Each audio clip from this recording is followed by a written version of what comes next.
Saludos y bienvenidos a Día a Día. Pues tenemos que comenzar el programa hablando, para mí ya es de uno de mis temas centrales, ¿no? Ya saben que poco a poco, gracias al doctor y profesor Ambrosio Bermejo, yo estoy aprendiendo mucho de medicina, no solo de odontología, sino de medicina en general. Y espero que los que estén siguiéndonos también aprendáis mucho como lo hago yo. Por lo tanto, hoy vamos a hablar de algo tan cotidiano como es masticar, ¿no? Pero vamos a darle esa importancia que tiene la masticación sobre nuestras encías. Para ello, pues ya lo he dicho, cuento con el mejor de los profesionales, con el profesor y doctor Ambrosio Bermejo Fenoy. Ambrosio, bienvenido. Es un placer, Miriam, como tú sabes, estar aquí entre ustedes. Y nada, pues vamos a aprender de algo tan cotidiano, tan habitual y a lo que no le damos importancia. ¿Por qué? Porque lo hacemos por inercia, de forma mecánica. Nosotros abrimos y cerramos la boca, masticamos y no nos damos cuenta de lo que estamos haciendo. Exacto, así es que es así. Y vamos a ver algo muy interesante, que es la importancia que tiene la masticación sobre la encía, porque no es el diente únicamente lo que tenemos que contemplar, es un conjunto de elementos, el diente, el hueso sobre el que va alojado y la encía que le rodea. Por lo tanto, esto es la unidad funcional, diente, hueso y encía. Y vamos a ver cómo actúan. El diente y la encía como unidad.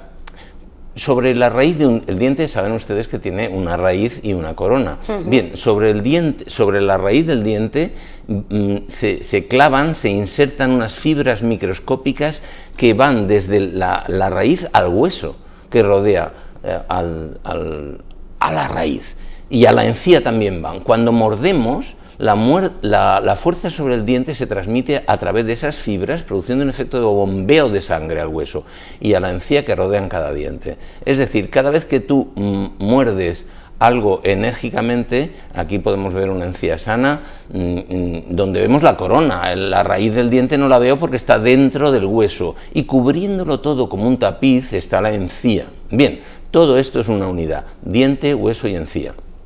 Cuando tú masticas un alimento fibroso, por ejemplo, zanahorias o una manzana, la encía recibe un estímulo desde el exterior, es decir, lo que nosotros llamamos autoclisis. Esto es un corte microscópico, lo que vemos a la izquierda. Es la encía que está pegada al diente.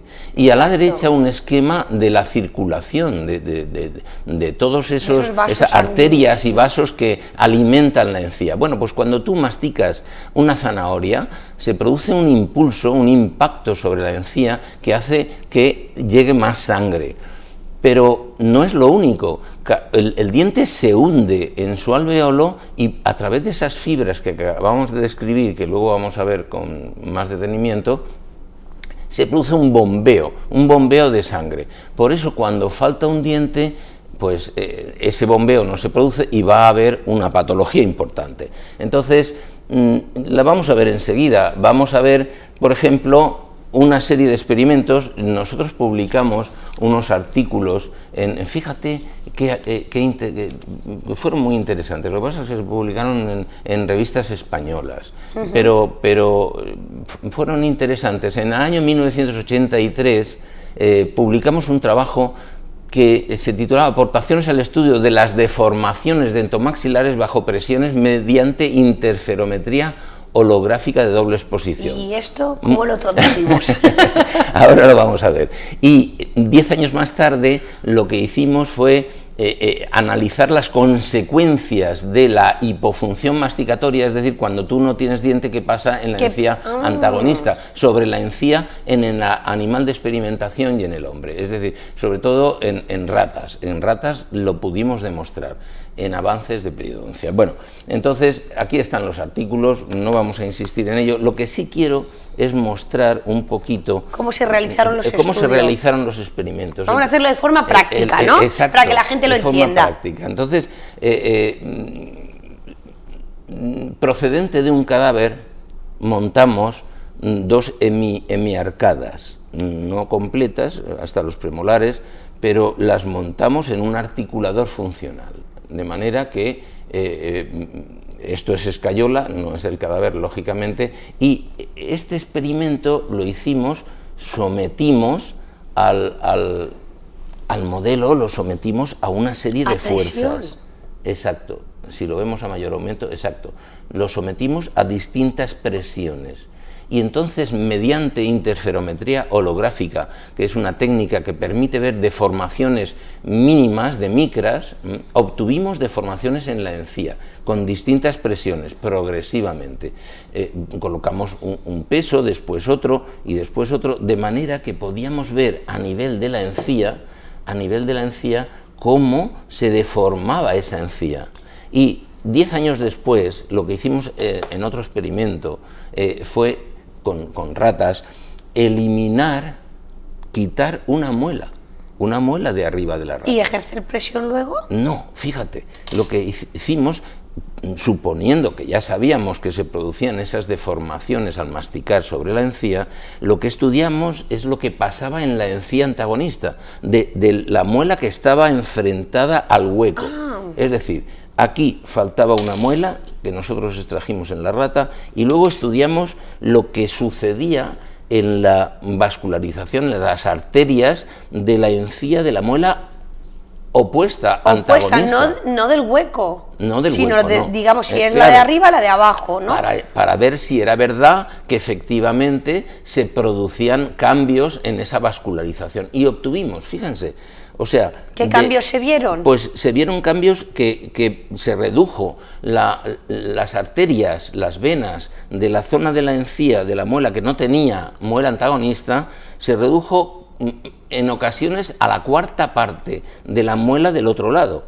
Lo estudiamos, hicimos un estudio comparativo con la encía de la muela del otro lado que sí tenía muelas. Pero es porque no ejerce presión. Claro, porque al no ejercer el bombeo... No vasculariza. No llama la sangre, es decir, la sangre no acude ahí porque no se produce ese bombeo. Por lo tanto, está casi enfermando la muela de abajo también. Bueno, al llegar menos sangre, lógicamente, pues las defensas son menores. Son menores. Y hay una cosa muy interesante. A ver, no quiero que se asusten. Yo voy a presentar aquí nuestra maqueta veraniega. Claro, la maqueta veraniega es muy... Ustedes saben que me gusta expresar las cosas prácticamente, que se vean. Si tengo aquí un modelo en grande de diente, de mandíbula, pues yo puedo ver, si quito la parte exterior, que efectivamente las raíces están metidas en el hueso. Y la encía que cubre a todo esto es la que se ve afectada por la falta de un diente. Si yo quito un diente, efectivamente la encía oponente ya no trabaja igual, la sangre no bombea igual. Y entonces esto lo he trasladado, si ustedes me lo permiten, a mayor aumento. A mayor aumento, a una maqueta. Miren, estos son churritos que yo, he tenido que robar a mis nietos, todo el respeto, pero he construido aquí esta maqueta mucho más grande para que ustedes lo entiendan. Bien, esto es el diente, ¿vale? Esto es el diente, arriba la corona y pintada la raíz. ¿Y pintada de qué? De puntos negros. de fibras periodontales, que son fibras muy densas, fíjense, son fibritas muy pequeñas, como el hilo de pescar, ¿eh? Es decir, son fibras de hilo que se dejan, que ceden un poquito, pero poco. ¿Y para qué sirven esas fibras dentro de la raíz? Son fibras que se clavan en la raíz, así, en todos estos puntitos, ¿de acuerdo? Y de aquí, desde la raíz, desde la superficie de la raíz que está cubierta de cemento, se lanzan contra el hueso del alveolo que tengo aquí. La raíz va metida... Pero para cogerse... Para cogerse, efectivamente. Para tener agarre. Claro, el diente no va pegado al hueso, sino que esas fibritas... Es lo que lo unen. Exacto, se unen al hueso, por pequeñas fibritas, millones de fibritas. Entonces, en cuanto yo produzco el hundimiento de micras, cuando mastico, se produce un movimiento de esas fibras, ¿lo ven?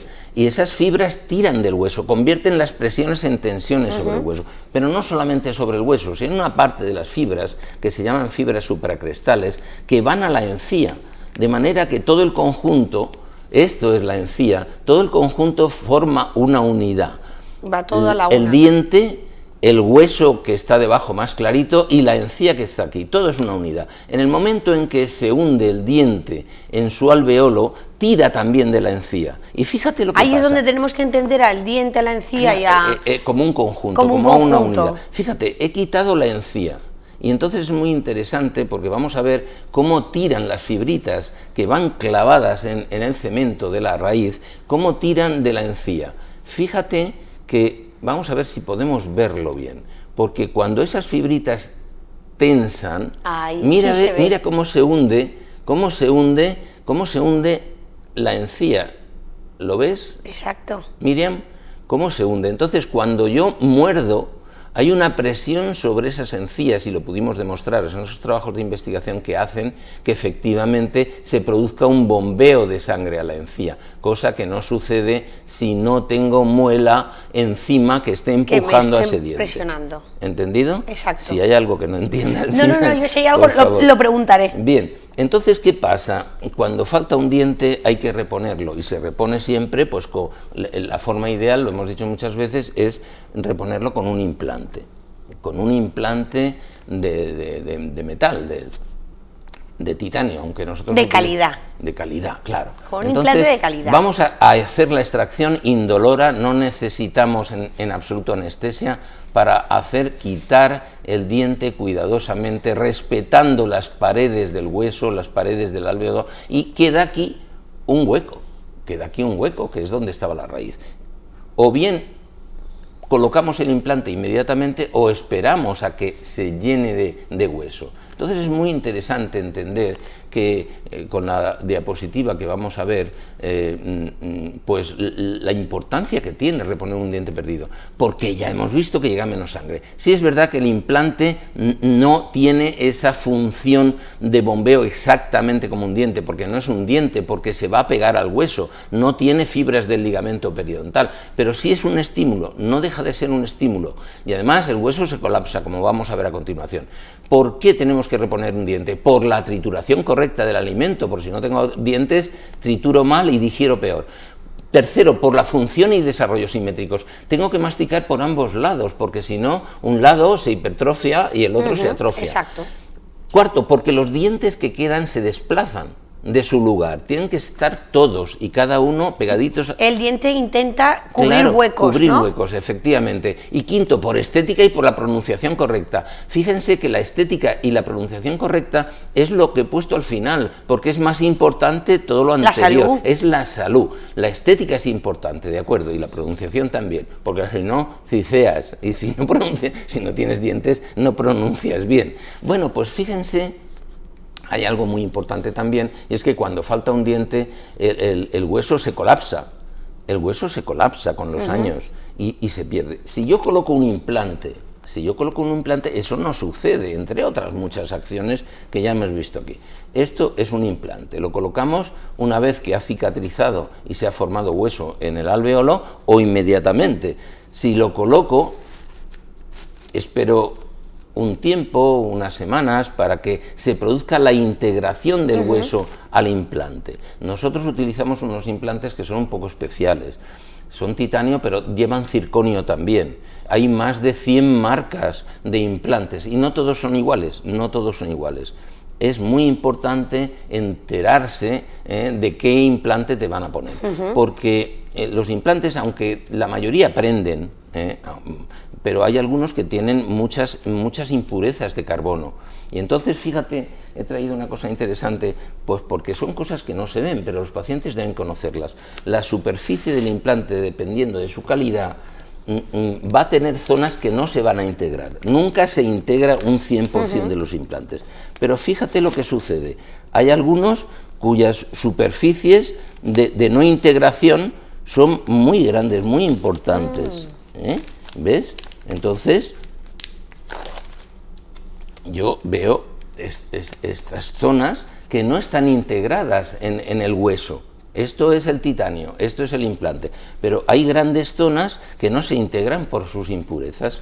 En cambio, otros implantes sí que se integran, pero aunque no se integren totalmente, pero fíjate... Sus impurezas son menores. Que las impurezas son menores y por lo tanto la superficie de integración que sufre el implante en el hueso, que está aquí, pues son mucho más pequeñas. ¿Qué pasa con las infecciones que puede tener esto, que se llaman perimplantitis? Pues que si las áreas de integración son menores, las bacterias van a entrar con más facilidad. Cuanto más hueso esté pegado al implante,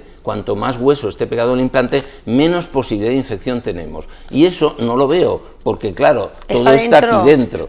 Todo está aquí dentro y yo no lo veo. Entonces, utilizando un buen implante te puedes evitar eso es muy importante. Estas cosas. Entonces, la integración del implante al hueso es muy importante. Y ya cuando se ha integrado, que ya digo que en mayor o menor proporción todos se integran, todos se pegan, cuidado, porque no son todos iguales. Entonces, una vez que está integrado, colocamos la corona encima, ¿de acuerdo? Entonces la corona, ya tengo el diente perfectamente funcionable, aunque ya digo que la función de las fibras periodontales no las tengo como en un diente natural. Por lo tanto, lo primero que hay que hacer es conservar los dientes naturales. Y lo segundo, si lo has perdido porque no ha quedado más remedio, porque tienes infecciones, coloca un implante correcto. Y lo antes posible. Lo antes posible, lo mejor, sí, esperamos un poquito. Entonces, la forma ideal es esto, no todos los implantes son iguales. Y ahora, la segunda parte, el cirujano que coloca un implante ha de ser altamente cualificado. Claro, porque fíjense especialista lo que pasa. en implantes. Claro, tiene que tener un máster. O sea, nosotros tenemos, pues uno de mis hijos tiene 2 másters, uno en periodoncia, otro en implantología, y es un tío preparadísimo, pero vamos, tiene que estar cualificado esa persona. Porque fíjense que aquí debajo, lo que veo en la mandíbula es un nervio. Pero fíjate, Miriam, lo que sucede si yo no he calculado bien la distancia al nervio y coloco un implante que es demasiado largo, por ejemplo. Fíjate en el nervio. Mira lo que sucede cuando yo lo presiono. ¿Lo estás viendo cómo se mueve? ¿Ves? Lo estoy agrediendo. ¿Ves el nervio? Esto es el nervio, ¿de acuerdo? Pero si yo he sobrepasado el límite, el nervio está siendo agredido y pueden haber consecuencias importantes en cuanto a la sensibilidad. Por lo tanto, dos cosas. ¿Y al dolor?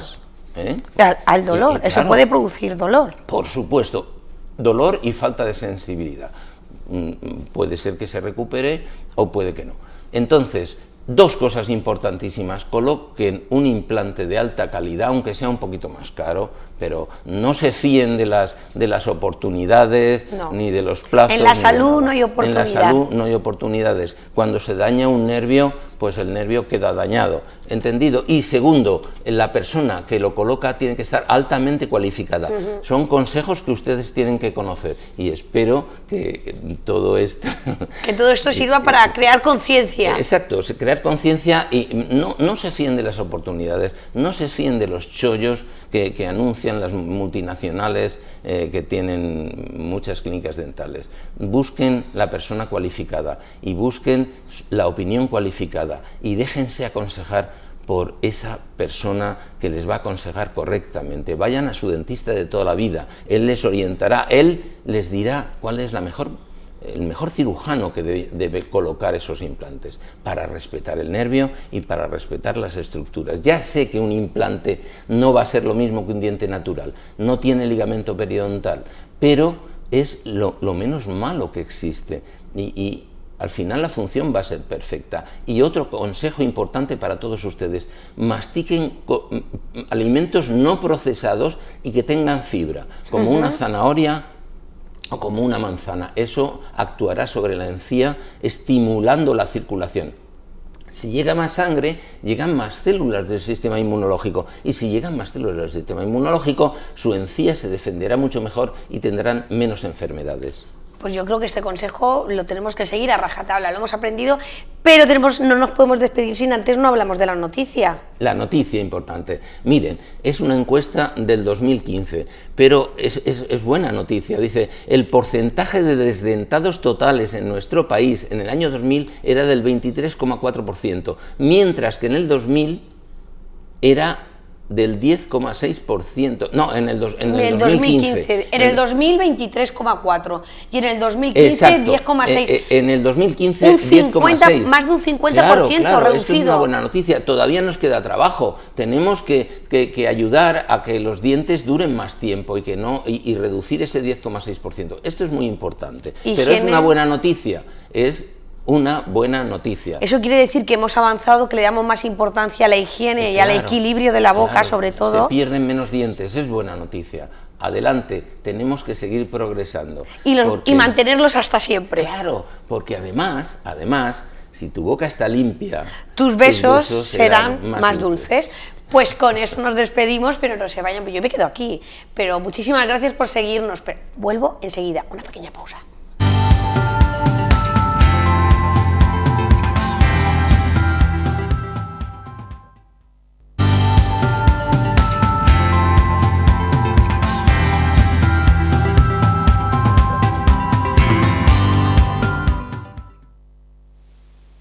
Continuamos en el día a día para hablar de cultura, en concreto de poesía. Cojan sus agendas porque este viernes, el 4 de octubre, tendrá lugar en la Sala de la Lonja un recital poético, además con música, ¿verdad? Es una novedad que tendrá lugar, como decía, en la Sala Cultural de la Lonja, y para ello, para que nos hablen de ello, tenemos con nosotros a Concha Vacas y a Beatriz Orellá. ¿He dicho bien el apellido? Sí, bien italiano lo has dicho. Ellos son de la Asociación Cultural Caminos. Bueno, ese espectáculo, ¿en qué va a consistir? Bueno, pues ese espectáculo tiene dos partes. La primera es un homenaje a Miguel Hernández. Ay, perdón. Antonio Machado. Antonio Machado, sí. La primera es Antonio Machado y la segunda es a Manuel Machado. Y entonces entre medio viene una concertista de Castañuelas, Sonia de la Cámara, y bueno, la última parte lo que hacemos es... por eso es poético musical, porque cantamos la saeta y luego la Lola se va a los puertos. Eso es lo que tiene de especial este espectáculo, que la poesía de los hermanos Machado va a ser, bueno, pues lo principal de ese recital, que además se complementa con músicas. ¿Con qué instrumentos? Con guitarra en vivo. Tenemos guitarra en vivo. Bueno, por supuesto también hay música en algunos momentos del recital, donde se pasan canciones, hay distintas performances dentro del mismo recital, ¿no? La cuestión es hacerle un homenaje a los dos hermanos Machado, tan conocidos por sus poemas, por su obra, y bueno, dentro de los poemas está todo eso, está salpicadito con un taller literario, con poemas cantados y la actuación y colaboración de estos dos artistas que la verdad son excelentes. Hay dos partes, se dividen en cada uno de los hermanos, sí, sí. Antonio y Manuel, ¿verdad? Sí. Comienza con una biografía, el recital de poemas, y además acaba también con música. Con música, sí. Cada parte termina con un poema cantado, con guitarra en vivo, y una actuación de Sonia de la Cámara, con sus bailes, que son, la verdad, dignos de verse. Esos artistas son colaboradores, ¿no? Sí, exacto, no son miembros, sí, son colaboradores.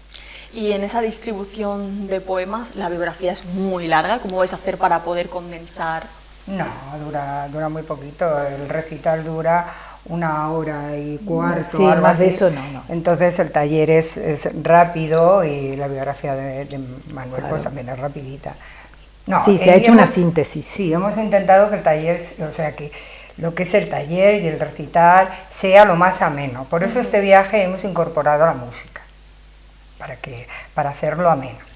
Otras veces hemos hecho mucha más poesía, pero este viaje lo hemos enfocado más, como dice Betty, ¿no? Hacia el lirismo, ¿no? La poesía hecha música, ¿no? Claro, como tantos autores que tenemos, Serrat, Cortés, tantos autores que han hecho más famosos esos poemas debido a sus cantares, ¿no? ¿Qué poemas habéis seleccionado de cada uno de los hermanos? No sé si con algún motivo en concreto, por hacer un recorrido por su carrera o... Bueno, en sí se ha tratado de buscar poemas muy cercanos a ellos. Hay que ver que don Antonio escribió mucho a su tierra, a su esposa niña Leonor, también supo escribir a Guiomar, que era ese amor otoñal que él tenía y que escondía bajo ese seudónimo porque su amor era una señora casada. Y bueno, don Manuel lo mismo, poemas muy cercanos que representen un poquito la esencia de ellos dos. Y a su vez, por ejemplo, la Lola, que si bien es un poema, luego los dos hermanos se juntaron para hacer una obra de teatro. En este recital se va a poder ver la diferencia entre ambos hermanos. Manuel habla más de dónde vivió Antonio, un poco más universal. Sí, Antonio es mucho más romántico. Sí. Y Manuel es más de la tierra, de su tierra. Sí, se va a ver mucho la diferencia. Manuel tiene, por ejemplo, grandes poemas como el de Castilla, sí. La Lola se va a los puertos, es como más racial, ¿no? Más del pueblo. Sí. Y Antonio es mucho más romántico y sí, se va a ver esa diferencia. Vosotras personalmente, ¿qué poemas vais a leer? Yo voy a hacer la saeta, la voy a cantar, y luego voy a hacer también La Lola se va a los puertos, que se hace una canción, pero al final termino recitándola. Entonces, bueno, queda muy bien, ¿no? Sí, queda precioso. La verdad que es una cosa que tenemos muchísima ilusión, nos ha costado mucho trabajo, pero creo que va a ser un recital que puede llegar mucho al público. Va a ser muy cercano, me parece. En este caso, ¿por qué han sido los hermanos Machado? ¿Nunca les habéis hecho un homenaje a ellos? Claro, nunca le habíamos hecho homenaje a él, le habíamos hecho mucho a Benedetti, a Hernández, a García Lorca, Versos del Pueblo, Por siempre el amor, muchas cosas, porque ya llevamos varios recitales hechos, pero siempre hacemos uno por año, y este año se nos ocurrió, ya hace rato que nos sonaba Machado, y bueno, dijimos, para no destacar por uno o por otro, hacemos los hermanos, los Machado se va a llamar. Y también es una reivindicación hacia la figura de Manuel Machado, porque a Antonio sí que se le conoce mucho por Serrat, sin embargo a Manuel no se le conoce tanto. Hay a veces que la gente confunde los poemas y creen que los de Manuel son de Antonio, porque les suena. Entonces también ha sido una reivindicación a Manuel Machado, por eso los hemos querido poner los dos, porque los dos se ayudaban a escribir, los dos hermanos tenían muy buena sintonía, hasta después de la guerra, que bueno, parece ser que su forma de pensar, pues a lo mejor los aleja un poco.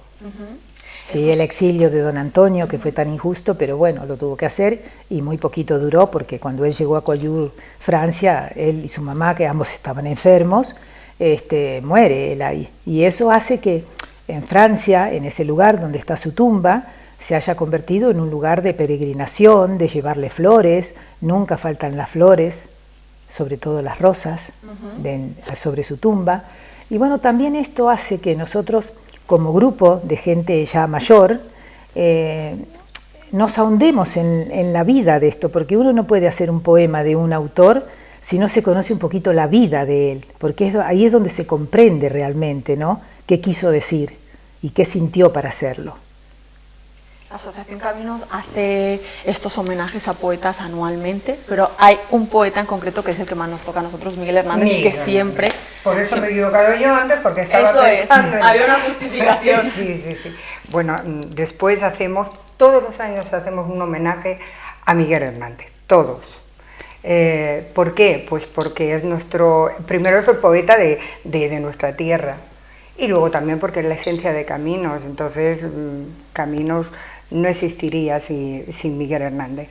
El primer recital que se hizo para homenajear a Miguel Hernández, y todos los años ese nunca falta. Vamos luego combinando distintos autores, pero Miguel Hernández siempre está Sí, es el leitmotiv nuestro. De hecho, el primer recital se llama Me llamo Barro, se llamó, así que era para él, y lo recordamos siempre. Vamos a volver a este recital musical que tenemos el viernes, porque además va a estar acompañado con imágenes, ¿verdad?, del soporte. Sí, va a haber, cada poema tiene una imagen que hace referencia a su contenido. Hay muchas imágenes dentro, sí. Vamos a hablar también de dónde se pueden conseguir las entradas. Hay varios puntos de venta. Sí, por internet se puede comprar. En Instant Ticket. En Instant Ticket, sí. Y también se puede comprar un rato antes en la lonja mismo, ¿no? El día 4, el recital es a las 8, así que un rato antes se pueden comprar ahí. ¿El aforo para cuántas personas es más o menos? La verdad que no lo sé, pero es bastante grandecito. 400, creo, ¿eh? No Puede lo sé, ser. No te lo sé decir, pero creo que está por ahí, sí. Y bueno, es un precio de entrada bastante asequible. No, 3 euros, es algo casi simbólico, sí, la verdad que sí. Muy bien, pues os agradecemos desde la Asociación Cultural Caminos que hayáis venido hasta aquí, hasta Teleelch, para contarnos, bueno, esa actuación, espectáculo que tenéis el viernes. Mucha suerte también. Muchísimas gracias y la verdad que ha sido un gusto poder estar aquí con ustedes. Muchas gracias. Muchas gracias a ti. Nosotros continuamos en el día a día, no se vayan.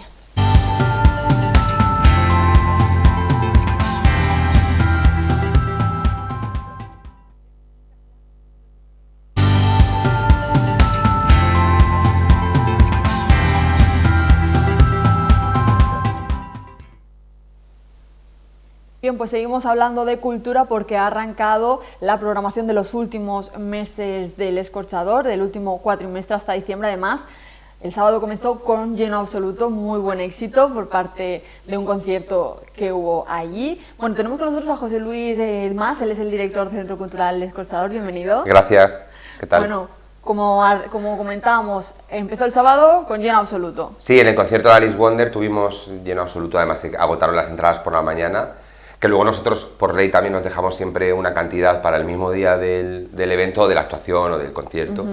Y genial, genial, se quedó alguna gente en la puerta y eso también me ayuda a mí como en este caso programador del centro y como director del centro para saber qué necesidades tiene la ciudadanía un poco y si hace falta pues volverá, claro, evidentemente, porque además es un concierto que a mí me parecía muy interesante, sobre todo porque la ratio de edad, como decimos nosotros, bajó muchísimo. Sí.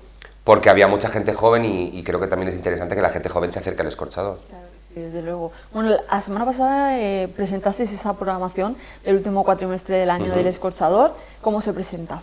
Pues hay de todo, como en Botica, como digo yo, quiero decir, ahí se reflejan todas las disciplinas artísticas, danza, teatro, performance, cine, porque además tenemos la proyección del Rocky Horror Picture Show, música, conciertos, exposiciones y formación, porque la formación artística creo que es un pilar muy, muy, muy importante para la ciudad, para formar artistas que ya han avanzado en su trayectoria, como para formar a aquellos que tengan inquietudes culturales y de hecho tenemos talleres de formación muy potentes. Algunos de estos talleres también se han ampliado, ¿no? Sobre todo hemos querido también apostar por los talleres para niños y para niñas, porque tanto Luis Moreno, en este caso, como con mi papá, con mi mamá, están haciendo un trabajo excepcional para inculcar en los más pequeños y en las más pequeñas el amor por las disciplinas artísticas, en este caso muy enfocadas a las artes plásticas, y se han ampliado. Antes era un taller con mi papá y con mi mamá, y ahora son dos el mismo fin de semana, con lo cual vamos a tener más cabida para muchos más niños y niñas con sus familias, porque además es un taller que trabaja la perspectiva familiar, la creación con padres, madres, tíos, tías, abuelos, abuelas y los niños y las niñas. Sí, que además de ser infantiles pues son familiares. Sí, sí, exactamente. Y luego tenemos talleres como mucho más específicos. Tenemos un taller de Alberto Velasco, que muchos de vosotros y vosotras lo reconoceréis porque sale en series como Vis a Vis, y además es un actor que recibió el premio Max hace, creo que fue 3 años, como mejor espectáculo revelación, que hace un taller sobre, que es una cosa muy curiosa, sobre el cuerpo como poesía, como herramienta poética para crear, pero muy vinculado con divas muertas de la canción, que es una cosa como que mezcla dos contenidos que a priori pueden parecer dispares, pero de esa mezcla genera espectáculos que son absolutamente increíbles. De hecho, lo tuvimos hace poco con un taller que se llama, a ver si lo digo bien, feniletilamina, que es la hormona que segregamos cuando nos enamoramos. Y a partir de esa hormona, cómo cambia nuestra manera de ver las cosas y cómo lo podemos enfocar desde un espectáculo teatral. Y son trabajos como muy internos, pero que también creo que el Escorchador, y creemos que el Escorchador, tiene que dar cabida a talleres para profesionales de las artes escénicas en este caso, como es el taller de Cristina Alcázar, que estará con nosotros dando un taller de actuación delante de la cámara, que es experta, ya lo sabéis, y muchos más talleres que podéis consultar en la programación del Escorchador, porque la programación del Escorchador, el pilar es los artistas y las artistas, la programación, y dentro de la programación tiene que haber un pilar fundamental que es la formación artística. Eso es una pata fundamental, además que se va a derivar a otros temas como por ejemplo para el profesorado en el caso de la LGTBI-fobia. Eso es muy interesante también porque el Diversa este año se amplía a noviembre en este caso y se va a dar un taller en colaboración con el CEFIRE, hay una colaboración entre el Escorchador o el Ayuntamiento y el CEFIRE muy estrecha, que es un taller para formadores, es decir, para profesores, educadores, etcétera,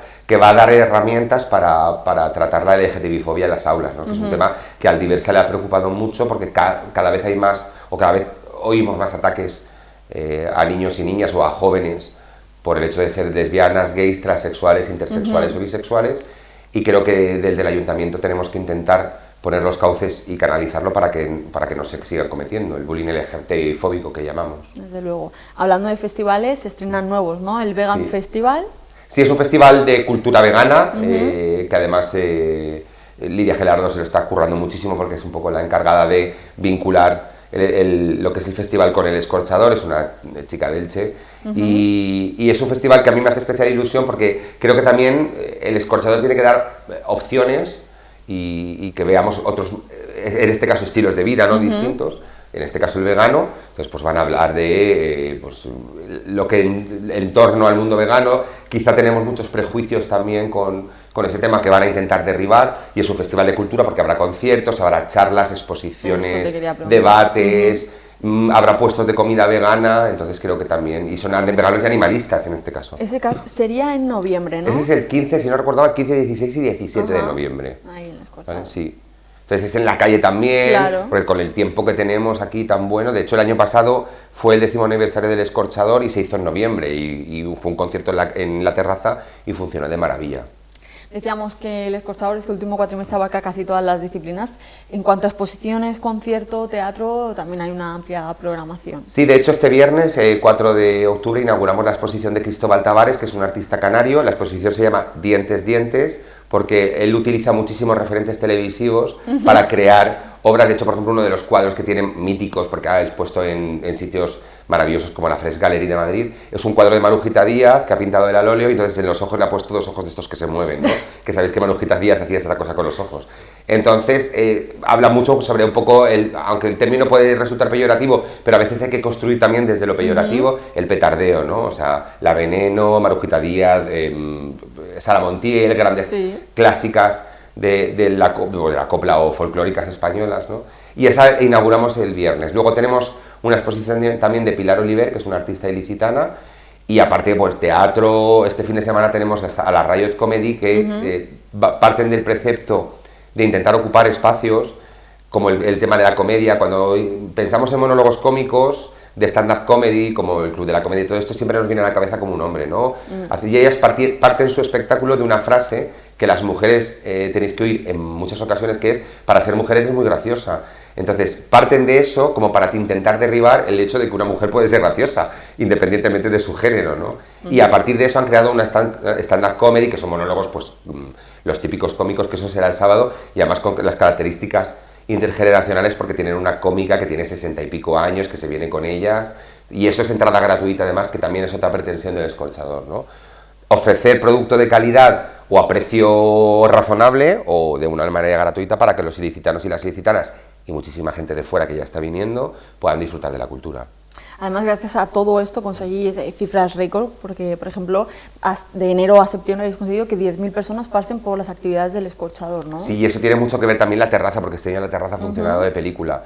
Y gracias también a iniciativas como el Deploy Music Fest, o el Deploy Metal Fest, que se llama, que es un festival de música metal, y que creo que el ayuntamiento siempre ha tenido una deuda, y se está pagando ahora, entre comillas, con las músicas que mucha gente considera minoritarias, como puede ser el rock, el metal o el punk, o el trap en este caso también, ¿no? Que creo que hay que dar oportunidad a este tipo de músicas de que tengan su espacio en un espacio cultural que además es municipal.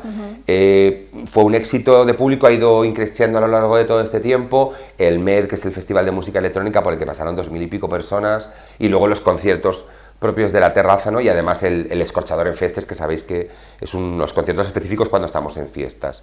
Y eso ha contribuido muchísimo a esa subida, porque se han reventado todos, se han llenado todos. Entonces yo aparte de que estoy súper contento, estoy muy agradecido, porque cuando haces este tipo de trabajo y el público responde, y luego además yo voy a todo y me encuentro con la gente, y la gente te dice: oye, sigue en esta línea de trabajo, que estamos súper contentos y contentas, que está muy bien, y también te hacen crítica, ¿no? Que los conciertos son a las 10, pues a ver si los pones a las 10:30, porque nos pillas siempre en mitad de la cena, y tal y cual. Entonces ese feedback, ¿no?, que tienes con el público, que además nos conocemos, pues a mí me hace poder mejorar y engrandecer, o esa es mi intención, la programación del Escorchador. Y además también se mejora también, pues gracias a que se consolidan algunos de los festivales o actuaciones, ¿no?, a lo largo del año. Ya son una fecha son clásicos, en el calendario. se han consolidado, como tú dices, en clásicos. Sí. Esa era también la estrategia, ¿no? El que sepas que tú en julio vas a tener la terraza del Escorchador todos los sábados y que a veces pues el MED cae el 7, como el 4, como el 9, pero sabes que lo tienes ahí, ¿no? Entonces esa es una estrategia también importante de consolidación de espacio, porque en el Escorchador empezamos el fin de semana pasado con el concierto de Alice Wonder, ya no paramos, excepto el 12 de octubre que es festivo, no paramos ningún fin de semana hasta el 21 de diciembre, creo que es el concierto de Arizona Baby, que es el que cierra un poco esta programación. Yo ya estoy trabajando en la siguiente. Esto es como la moda, ¿sabes? Que luego estás en agosto viendo los desfiles y dices, tu madre mía, que lleva un abrigo. Pero funcionamos un poco así. No nos queda más remedio. Eso es, los carteles, normalmente claro. músicos, artistas, para poder coincidir en esa agenda. Exactamente, que luego la gente también pueda agendar a lo que le interesa venir. Por seguir hablando de datos, un 55% de la programación presentada es de autoría ilicitana, sí. ¿no? Artistas ilicitanos. Pero yo creo que es importante también, más allá del dato, el destacar que yo no programo por género, que ya lo he dicho varias veces cuando sale el tema, y me imagino que hablaremos ahora, de la Asociación Clásicas y Modernas, ni tampoco programo de donde provenga el grupo o el colectivo. Pero como en Elche hay tanta cantera y tanta calidad artística, ya no solo en los grupos de teatro, que es lo que vemos, porque muchas veces los grupos de teatro de Elche pues ganamos premios, salimos fuera, se nos ve. Hay músicos en Elche maravillosos, hay artistas plásticos maravillosos y tienen que tener su espacio en el Escorchador. Yo siempre parto de la premisa de que entiendo el Escorchador como un espacio cultural público, además, que tiene que estar al servicio de los y las artistas y no al revés. O sea, tiene que haber esa retroalimentación entre el artista local, que a veces, muchas veces, el producto local suena como mal, pero es que yo, además, es que, lo digo siempre, yo soy pro Elche, me encanta Elche, es una ciudad que me flipa y me siento súper orgulloso de ser ilicitano. Y lo digo y no se me caen los anillos. Entonces, creo que ese producto ilicitano también me hace enorgullecerme, como artista en este caso y como programador en este caso, de lo que tenemos en Elche, ¿no? Y el empuje que necesitan, por lo menos mientras yo continúe y la política de la Concejalía de Cultura siga en esta línea, lo van a tener, porque se podría nutrir la programación perfectamente de artistas ilicitanos, pero también es cierto que creo que es importante que los propios artistas aprendamos y aprendan a lo que se hace fuera y verlo con perspectiva, ¿no? O sea, si tenemos el Escorchador lleno de conciertos de grupos de Elche, que está genial, no vemos que se hace fuera, y eso también nos ayuda a avanzar. También un sitio que los artistas sientan que es cercano, ¿no? Que tiene las puertas abiertas para poder acceder. Claro, es que es su casa en realidad, o sea, es que si lo analizas fríamente, sobre el papel es un centro público, es un centro municipal con un presupuesto municipal que hemos construido entre todos y todas. Entonces, tu trozo de piedra lo tienes, como digo yo, claro. Y lo mínimo que puede hacer un espacio público es estar abierto para los artistas y las artistas y al público, que es en definitiva para quien trabajas. Lo que mencionabas antes, esa equidad entre hombres y mujeres también se refleja en la programación del Escorchador. Sí, porque además yo flipé cuando tuve la primera reunión, porque la tuve gracias a Silvia Soto, que pertenece a varios colectivos feministas y me propuso la idea de asociarnos con Clásicas y Modernas. Y en la reunión, la primera reunión, primero hubo una cosa que destacó, dijo, es la primera vez en toda nuestra trayectoria que nos hemos sentado con alguien y nos ha dicho sí. Le digo yo, pero es que me estáis pidiendo que se cumpla una ley. O sea, la ley obliga a que haya 40% de programación femenina, 60% de programación masculina aproximadamente. Y yo creo que los espacios públicos tienen que cumplir la ley, que menos, ¿no? Y proteger a colectivos vulnerables, que no es este caso porque las mujeres en algunos casos desgraciadamente son un colectivo muy vulnerable, pero en otro no. Pero es lo que hago siempre. Si te hago la pregunta que pidas en una pintora o en una mujer, te va a venir a la cabeza Frida Kahlo seguramente, poco más. Y no es porque no las haya, es porque han sido silenciadas y porque no se les ha dado sus espacios en la misma medida que se les ha dado o se nos ha dado a los hombres, ¿no? Entonces, una vez llegado ese proyecto, pues tomas otra perspectiva, ¿no? Un poco de cómo programar, de cómo cuidarlo. Y ahora mismo yo estoy muy orgulloso porque en realidad estamos en 50-20 mujeres, 50-20%, 49,80% creada por hombres, que es la igualdad prácticamente, ¿no? Y eso es lo que se pretende, igualdad, no uno por encima del otro. Y creo que es una cosa que tenemos que ir trabajando y reeducándonos, porque es importante que las mujeres no ocupen los espacios que les pertenecen. Claro, sin y además, más. Bueno, se obtengan esos referentes que son Claro. tan necesarios para acabar con las brechas culturales, y salariales y todas las brechas a las que os enfrentáis a diario. Entonces, yo soy feminista y tampoco creo que haya ningún problema en serlo. O sea, hay problemas en ser cosas, hay otras cosas mucho más complicadas de decir que eres, ¿no? Pero feminista no es una de ellas. Te tienes que sentir orgulloso, o entiendo yo que te tienes que sentir orgullosa de ser feminista, por supuesto, porque el feminismo lo que persigue es la igualdad entre el hombre y la mujer. Y yo lo que quiero es una sociedad igualitaria. En este caso, desde un nivel cultural, ¿no? Que es lo que trabajo. Desde el punto que te toca. Sí. Muchas gracias por este mensaje y por A trasladar vosotros toda y a la vosotras. programación. La verdad que es muy importante divulgar. Gracias por vuestro apoyo siempre. Sin vosotros es que el éxito también forma parte de vuestro trabajo, porque sin la difusión que nos dais sería imposible. Así que muchísimas gracias. Pues gracias por estar aquí con nosotros. Te esperamos pronto. Seguro. Pues nosotros acabamos aquí el día a día, pero volvemos mañana con más entrevistas. Les esperamos.